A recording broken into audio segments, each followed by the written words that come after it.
বুঝলাম মিয়া, দিন দিন যা জিনিসপত্রের দাম বাড়ছে, এখন তো 3 বেলার খাবার জোগাড় করাই মুশকিল হয়ে গেছে।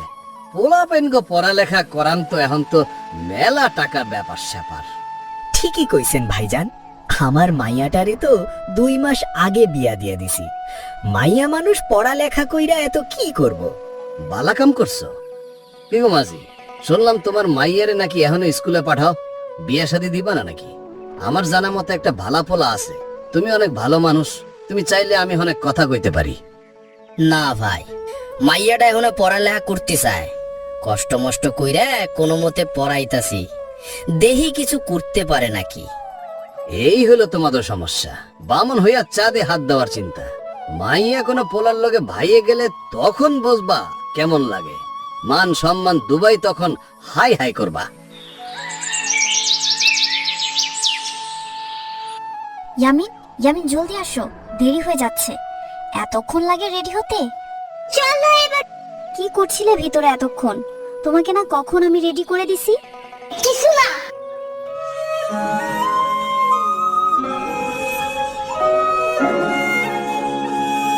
শোনো, নানুর বাসায় যে একদম দুষ্টমি করবে না।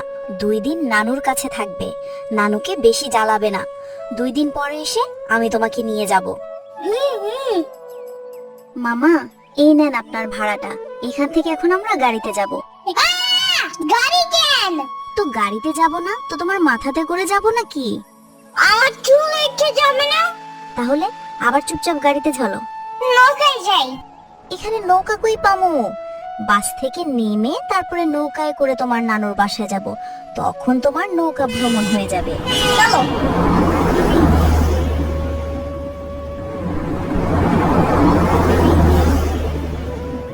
মামা, আমাদেরকে নদীর ওই পারে নামিয়ে দেন। আপনি গো পার কারণের লাগেই তো বইসা আছি, তাড়াতাড়ি উঠা পড়েন।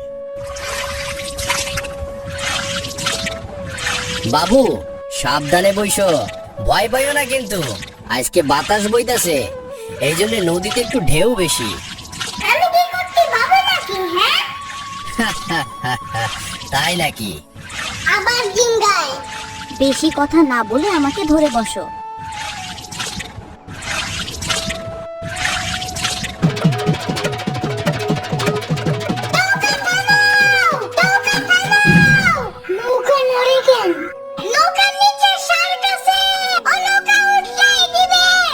ইয়ামিনের বাচ্চা, এমন লাফালাফি করছো কেন?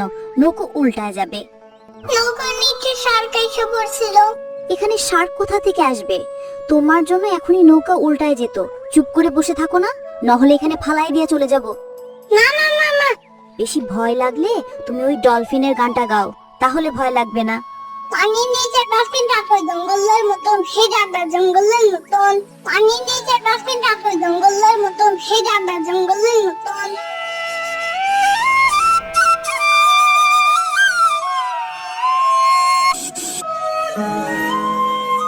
না না, টাকা লাগবো না। তোমরা আমগো পাড়ার মজনু ভাইয়ের আত্মীয় না? মজনু আমার দূর সম্পর্কের ভাই লাগে। না না চাচা, টাকা রাখেন। এই গরমের মধ্যে কষ্ট করে আপনি আমাদেরকে নিয়ে আসলেন, টাকাটা রাখেন চাচা।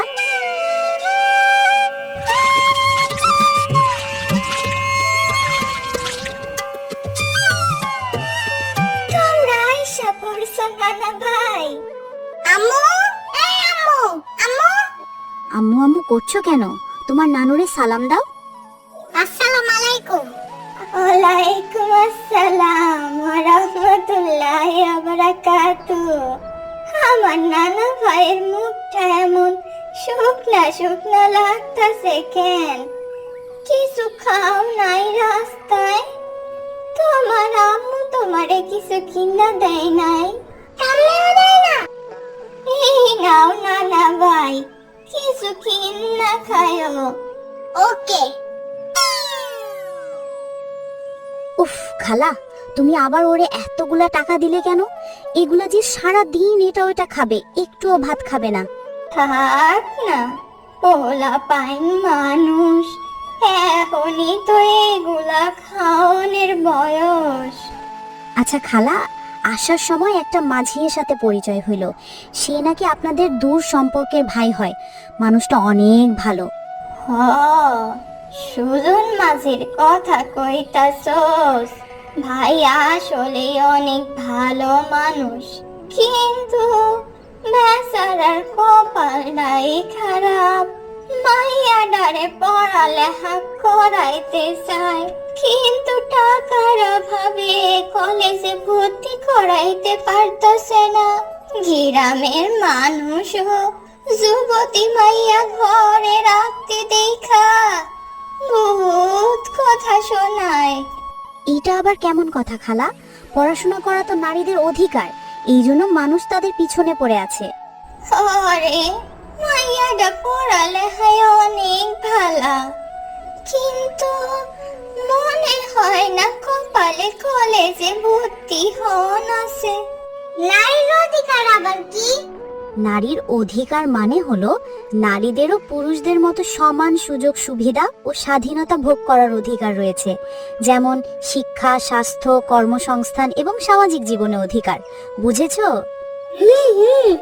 খালা, তুমি আমাকে মাঝি চাচার সাথে কথা বলিয়ে দিও। এখন তো সরকার মেয়েদের ফ্রিতে পড়ার ব্যবস্থা করে দিচ্ছে যারা দরিদ্র। আমি চাচার সাথে কথা বলে তার মেয়েকে কলেজে ভর্তি করে দিব।